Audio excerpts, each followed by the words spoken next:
Shalom, damai Allah turun ke atasmu sekarang. Shalom, shalom, damai Allah sekarang dan selamanya. Shalom, saudara yang dikasihi oleh Tuhan. Selamat berjumpa kembali dalam program Gembala Menyapa Anda bagian yang ke-12.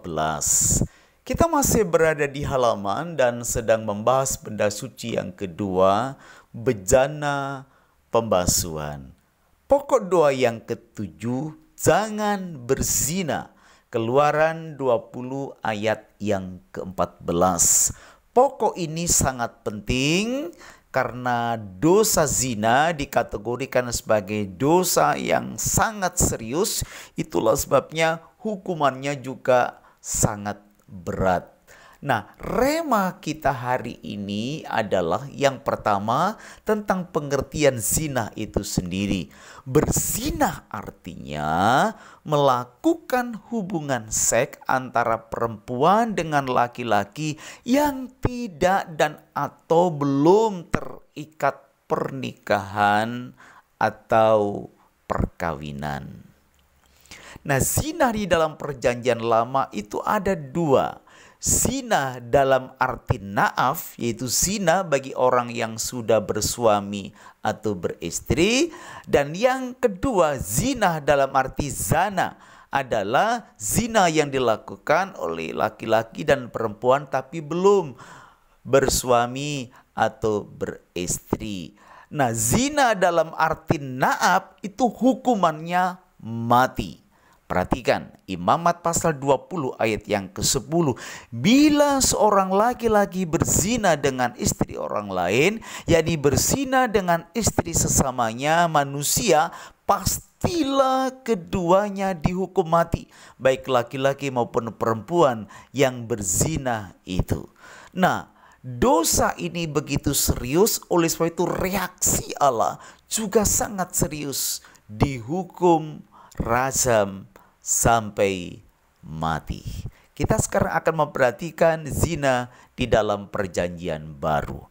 Yesus mengutip hukum Taurat dan memberikan pengajaran bahwa mengingini seseorang secara seksual walaupun belum dilakukan, orang tersebut sudah dikategorikan berbuat zina. Mari kita perhatikan Matius pasal 5 ayat 27 dan 28. Kamu telah mendengar firman, jangan berzina. Ya, maksudnya adalah menunjuk Keluaran pasal 20 ayat 14 di atas. Tetapi aku berkata kepadamu, setiap orang yang memandang perempuan serta mengingininya sudah berzina dengan dia di dalam hatinya. Kalau kita memperhatikan ayat-ayat tadi, maka seseorang bisa berzina di dalam pikirannya, dengan matanya, dengan perkataannya. Efesus pasal 4 ayat 29, jangan ada perkataan kotor keluar dari mulutmu, tetapi pakailah perkataan yang baik untuk membangun bila mana perlu, supaya mereka yang mendengarnya beroleh kasih karunia. Perkataan kotor di dalamnya adalah kata-kata yang jorok, kata-kata yang menjurus ke pornografi.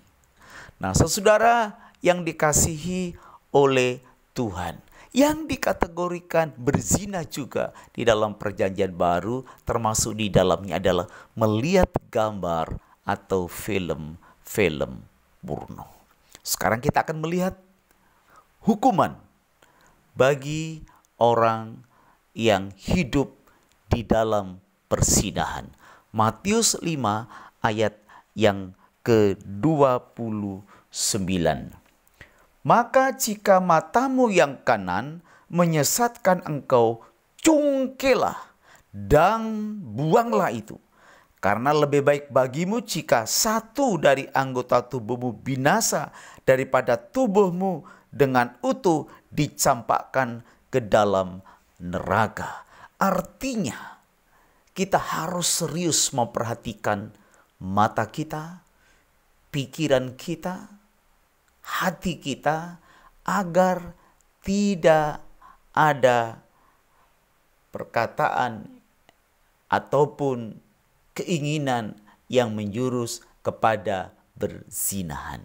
Lebih baik kita mencungkil mata kita supaya kita tetap bisa masuk surga, daripada dengan utuh tetapi kita masuk neraka.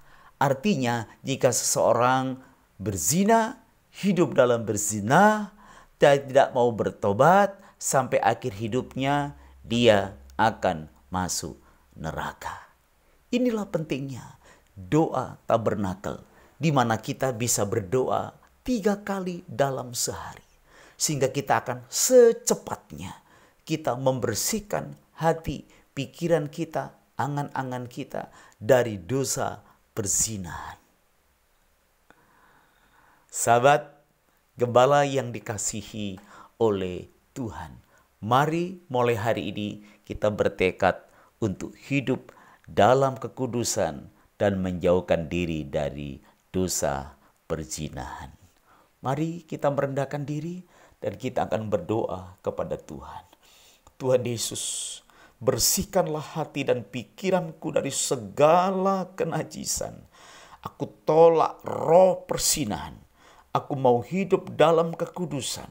Aku tidak mau melihat hal-hal yang berbau pornografi. Aku tidak mau memikirkan hal-hal yang kotor. Aku tidak mau berkata-kata porno keluar dari mulutku. Aku menang atas keinginan daging. Aku mau memikirkan semua yang baik, semua yang suci, semua yang manis, dan semua yang sedap didengar dan patut dipuji. Mulai hari ini kami akan membersihkan diri dari dosa perzinahan. Di dalam nama Yesus kami sudah berdoa dan mengucap syukur. Haleluya. Amin.